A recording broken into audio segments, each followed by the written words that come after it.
some fresh flowers that I thought were so pretty. These tulips, I think I got them just at the right time because they haven't even opened up yet. And all these flowers smell so good.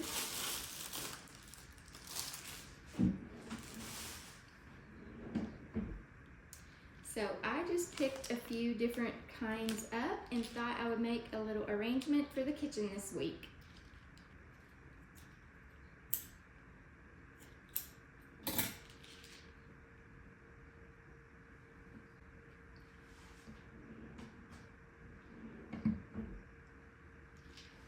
These are probably the perfect height already, but I've read that if you trim the tips of them just a little bit, it will help them absorb the water better since they've already been cut and just kind of sitting for a while.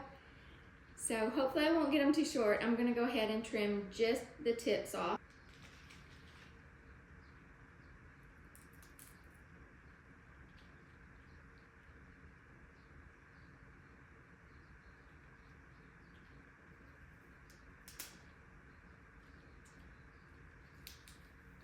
And if the leaves are going to be in the water, you really should take the leaves off too, so it doesn't just go bad in the water too quick.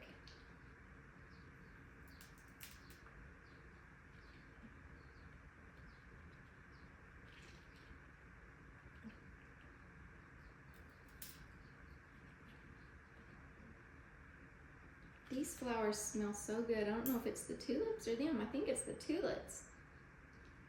Yeah, they just smell so fresh.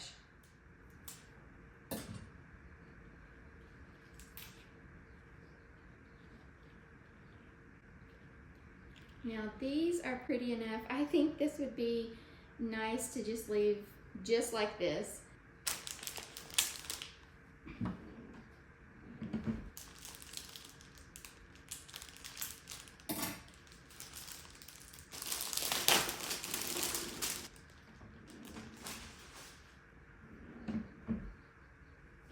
These are definitely too long. I think they need to be mixed down in with the tulips a little further. So I'm gonna cut off. I'm just gonna start with about maybe this much and see how that looks. We can always go shorter, but we can't add it back on.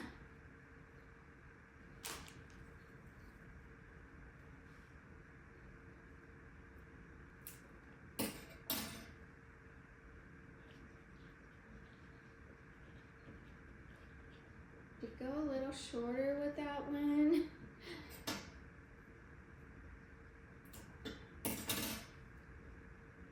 Let's try this. I think that's better.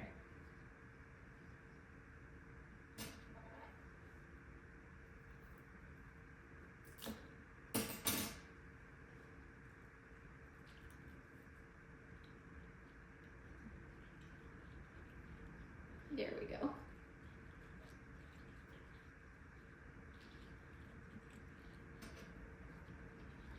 I'm going to go a little bit shorter.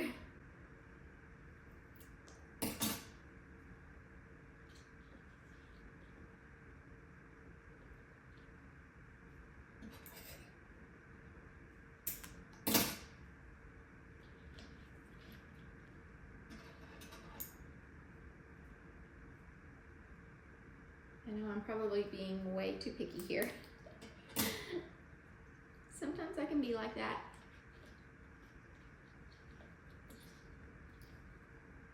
There, perfect. I say perfect. It's perfect to me. And that's all that matters, right? That's the thing about when you put together your flower bouquet, is to remember that you are just making it look pretty to you. And if it looks pretty to you, that's all that matters.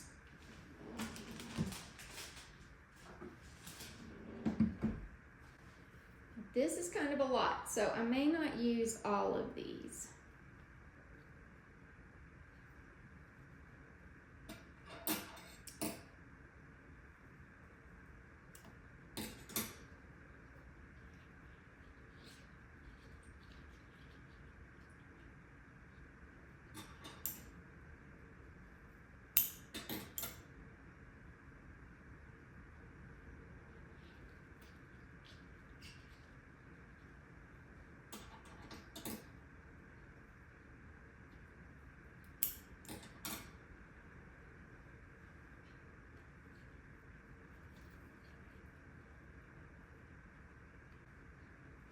And I am cutting each of these little stems off of the main stem so I can spread them out how I would like them to look. Some of these are a little bit short when I cut them off of the stem like that. So I'll put the shorter ones over around the edge. Since they are getting a little bit shorter, I did leave this one on the main stem. I'm gonna turn this around now so I can see what the other side looks like.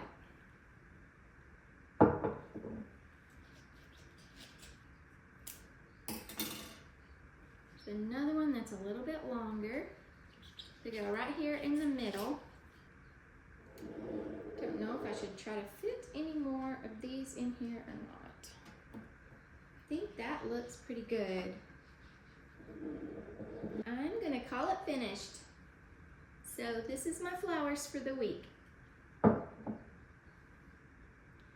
And because I don't want to throw these away, I'm just gonna go ahead and snip these off because I know I have plenty of other smaller little containers that can make vases, little pitchers and all kinds of different little cups. So I'm gonna go ahead and try to make just a tiny little arrangement to go in something else.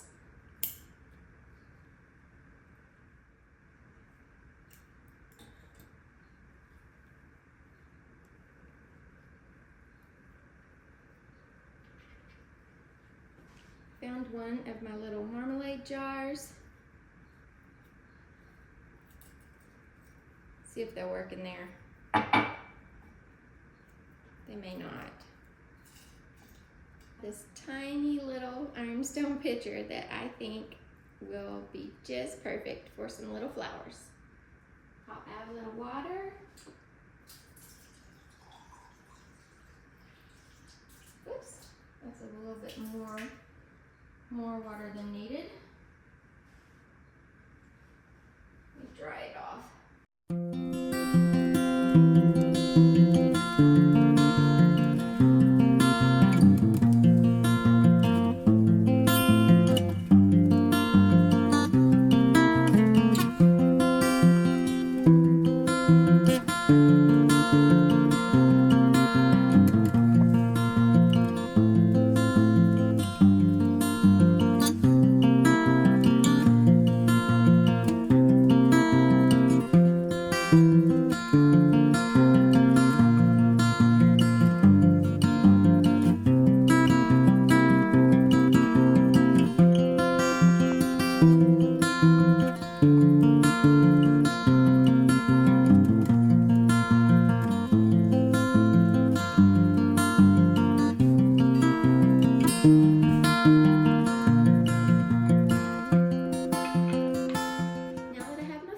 Fixed up, I want to take some time to season my new wooden spoons. And there's a fly buzzing around in here, driving me crazy. So, where did he go?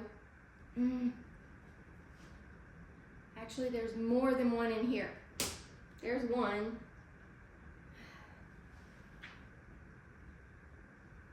He's after me.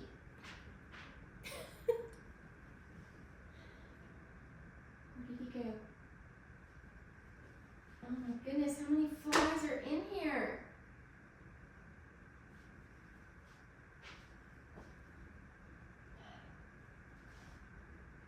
Oh, he landed right on my spoon. Well, at least I'm killing them in style with my leather fly swatter.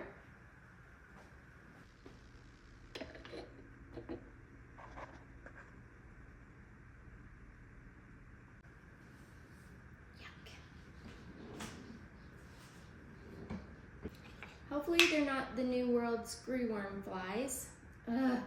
They are in Texas now. So anyway, back to the wooden spoons. First, I'm going to just wash them with some warm soapy water just to get the dust and anything off of them and make sure they're nice and clean. and then I'm going to be oiling them with coconut oil. But you want to use a fractionated coconut oil so it does not go rancid on you. You don't ever want to just soak your wooden utensils in water, so I'm just going to run them under the tap and use some warm water and a dishcloth to get them nice and clean.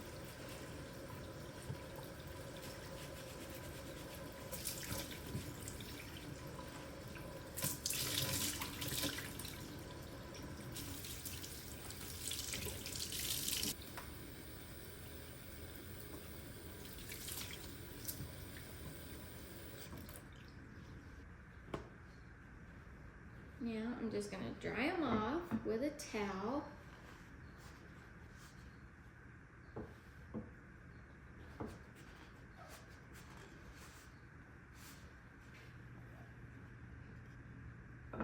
Now these need to dry for probably several hours because you don't want to trap any water under your oil when you put it on. So I'm going to just move these aside, and I will hopefully be able to oil them later today after they sit and dry for several hours. But if not, if I still think they need to dry a little more, I may just let them dry overnight.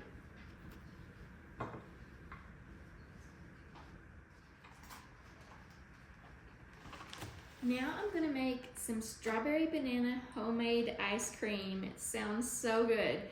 So I am going to wash and cut up my berries, and then I'm going to cut up the bananas, and we're going to flash freeze them so they're not too mushy when I mix up the ice cream.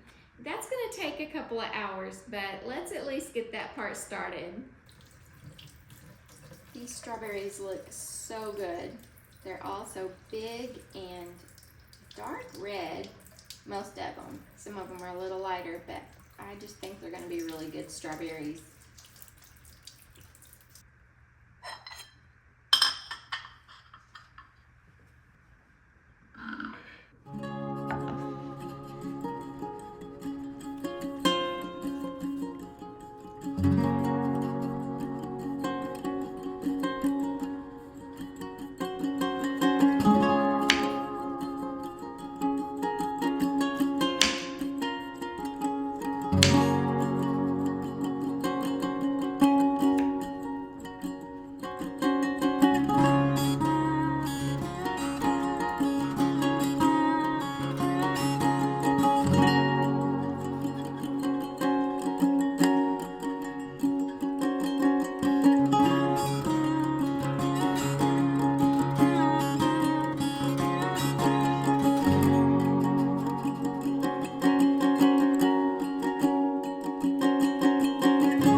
Strawberries out on this parchment paper and then put it in the freezer, and we'll cut up our bananas and do the same thing.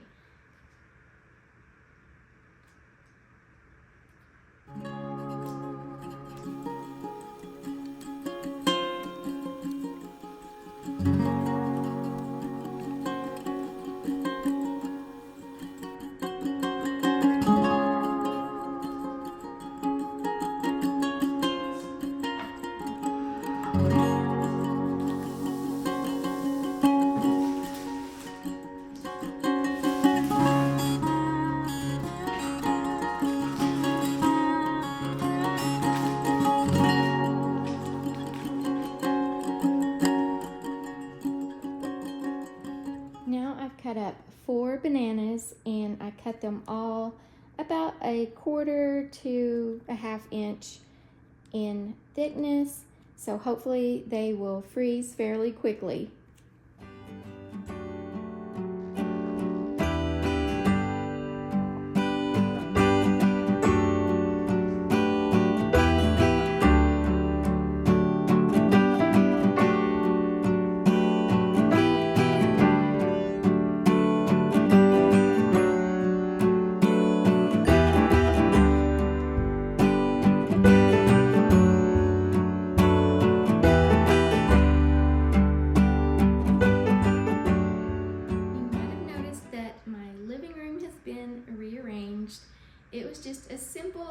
little moving of a couple of chairs and rearranging some of my boxes and firkins and things like that.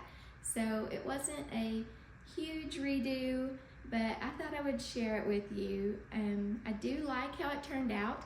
My living room is pretty small, so when we first moved in, I didn't think there was really any other way that my living room would work other than the way we first had it set up. And since then, I've moved it around twice, and I do think I like the way that I had it last best. But this way does work well when my son and daughter-in-law is over to visit and little grandbaby. That way, you know, if there's something on TV that we all want to watch, we can. Easier with the chairs set up like this. But for the most part, we really don't do a lot of TV watching in this space. So I may put it back the way that it was. And then if they do come over, it's just so simple to turn these two chairs. So that is just something that I wanted to mention too. You never know, unless you try, if something will work or not. So if there's something you've been thinking about rearranging in your house, just try it. You never know if it's gonna work until you do. Now, another thing that I wanna share with you is something that I recently got. I had another little trip to Oklahoma recently and went by an antique shop and found this sweet basket. It's a really good one. And I also have another little surprise in here. I found an old scoop there as well. I just love it. I actually think it will go good maybe at Christmas time. I might could put some berries of some sort in this big bowl that I have that we've talked about before, but I put it up on top of my TV cabinet. And maybe around Christmas or Thanksgiving might be a good time to sit it out on my island, or even as a centerpiece on my dining room table, and just put some of the primitive looking fillers and just put the scoop in there. I think that would be a great idea. So I'm so happy with my finds.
Our spoons seem nice and dry to me. I think they're ready to oil.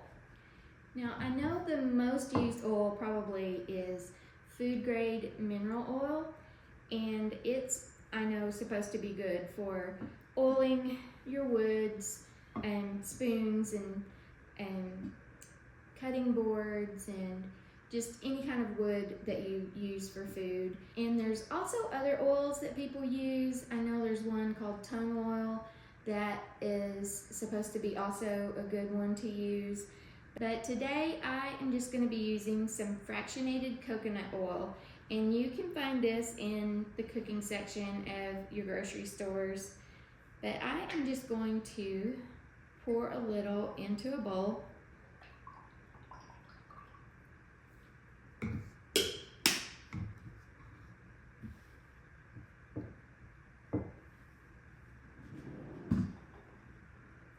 And I'm going to use just a little baster to kind of paint the oil on.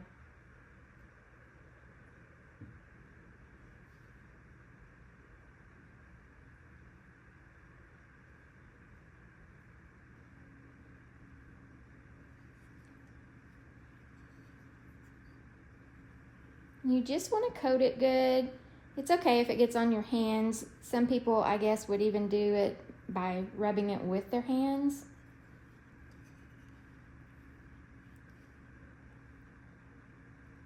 I'm going to get all the way down on the handle. But this will just help seal the wood to keep it from getting any kind of bacteria or anything like that that, you know, can be from food getting down into the wood grain. Now I'll do the larger spoon. But after these are coated and are left to just soak in all this oil, then they will be good and seasoned and ready to cook with. I need to get all of my old spoons, my really old spoons that I've collected, that I have over here in a crock, and just condition them with some oil too. Now I'm going to leave these on the towel. I'll set them aside again, and I'm just going to leave them on the towel over on the counter and let them soak all that oil in overnight, and then as soon as it's all soaked in, they'll be ready to use. Okay, now we are ready to make our homemade ice cream. We are going to be using 2 cups of the sliced frozen banana and 1 cup of the sliced frozen strawberries and a ½ cup of heavy cream, a teaspoon of vanilla extract, and about 2 tablespoons of maple syrup for some sweetness.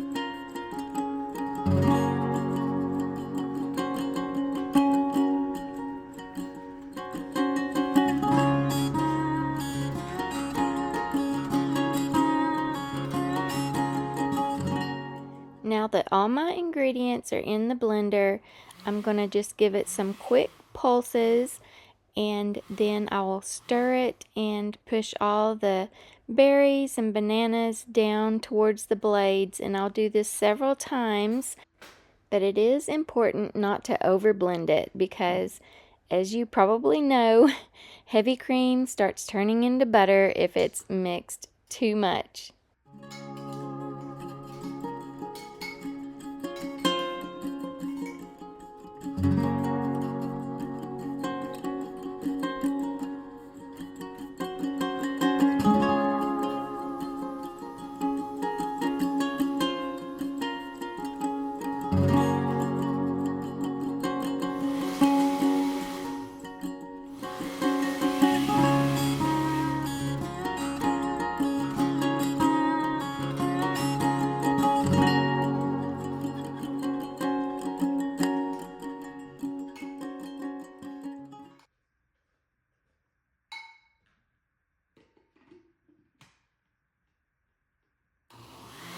I've had my silicone food container in the freezer so it would be really cold because I don't want the ice cream to even start melting a little bit before I get it put in the freezer. So I'm going to just dish this up, and the amount that I made should fill up one side of this, and then I'm going to make a second batch to go in the other side. The recipe makes 2 cups of ice cream, and that's exactly what one side of my little container holds. So instead of just doubling the recipe, I thought that I would do it half and half so it would be easier to get blended up in the blender. And I'm going to really press this lid down onto the top of the ice cream as I close it because I don't want any air in there, or as little as possible, just to keep it nice and fresh without any ice crystals forming. although I'm sure we'll probably eat it too fast to have to worry about all that. Now that I have the first batch back in the freezer, I'm going to go ahead and just add all the same ingredients back into my blender and make the second batch. My fruit may be reversed in this one though, because I don't have quite as many bananas and I still have a lot of strawberries. So this time it's probably going to be more like 2 cups of strawberries and 1 cup of bananas.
Well, it wasn't in the freezer long before we were taking it back out to try it.